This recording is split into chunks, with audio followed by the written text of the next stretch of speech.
রান্না করতে এসে দেখলাম হঠাৎ করে গ্যাস অফ হয়ে গেছে। কি আর করা, রান্না করার জন্য সব কাটাকুটা করে নেওয়ার পরেও অন্য কিছু রান্না করতে হলো রাইস কুকারে। আসসালামু আলাইকুম, কেমন আছেন সবাই?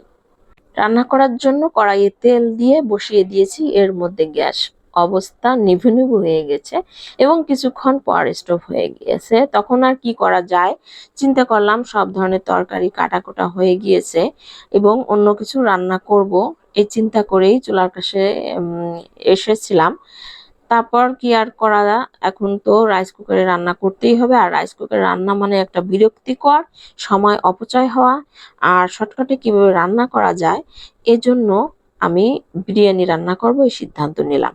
কিন্তু সিদ্ধান্ত নিলেই তো হবে না, বিরিয়ানি রান্না করার জন্য তো প্রস্তুতি দরকার। আর এই অল্প সময় এখন সম্ভবও না। তো খুব অল্প মশলা দিয়ে কিভাবে রান্না করা যায় বিরিয়ানি সেই ট্রাই করলাম। তারপর আমি এখানে একটু টক দই, গুঁড়ো দুধ আর হোয়াইট ভিনেগার দিয়ে টক দই বানিয়ে নিলাম। বাদাম বাটা থেকে শুরু করে অন্যান্য কিছু মশলা বিরিয়ানিতে যেটা দেওয়া হয় সেটা আমি কিছুই দিলাম না। এখানে পেঁয়াজ তো আগে থেকে কাটাই ছিল, পেঁয়াজগুলো একটু সুন্দর করে বাদামি কালার করে নিব।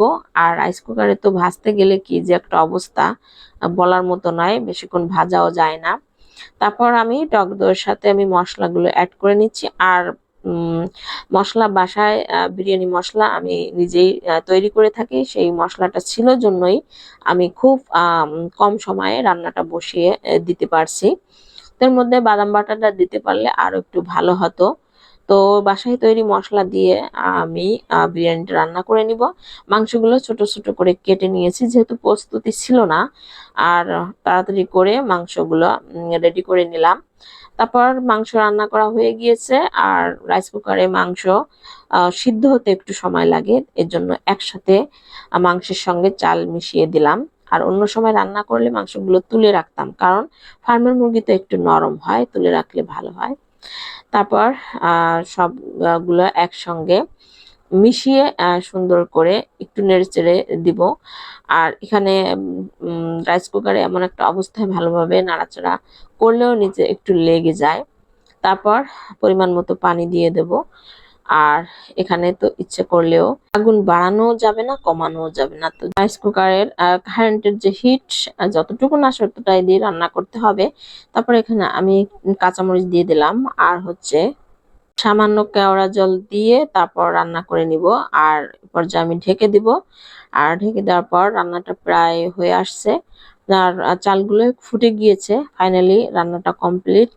আর যেমনই হোক, সব উপকরণ না দিলেও বিরিয়ানি রান্নাটা কিন্তু মজার হয়েছিল। আর ঝটফট করে এই রান্নাগুলো রাইস কুকারে বিরিয়ানি, পোলাও, খিচুড়ি এই রান্নাগুলোই করা যায়। আর অন্যান্য রান্না করতে গেলে অনেক দেরি হয়ে যায়। এভাবে ঝটফট করে বিরিয়ানি রান্না, খিচুড়ি রান্না, যে কোনো রান্না রাইস কুকারে পারফেক্ট হয়। আর কারেন্টের যে কোনো চুলায় রান্নায় এতটা দেরি হয়ে যায় যে বিরক্তিকর লাগে, বিরক্তিও হয়েও যায় মাঝে মাঝে। যখন গ্যাস থাকে না, খুবই করুণ অবস্থা হয়ে যায় আমাদের। তারপর তো 2 রকমের সালাদ কেটে নিলাম, আলাদা করে পেঁয়াজ কেটে নিয়েছি। আর এখন আমি সবাইকে খেতে দিব।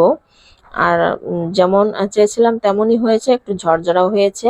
আর সব সালাদগুলো দিয়ে তারপর বাচ্চাদের খেতে দিব। বিরিয়ানি খেতে খেতে আপনাদের কাছ থেকে বিদায় নিয়ে নিচ্ছি। সবাই ভালো থাকবেন। আল্লাহ হাফেজ। আসসালামু আলাইকুম।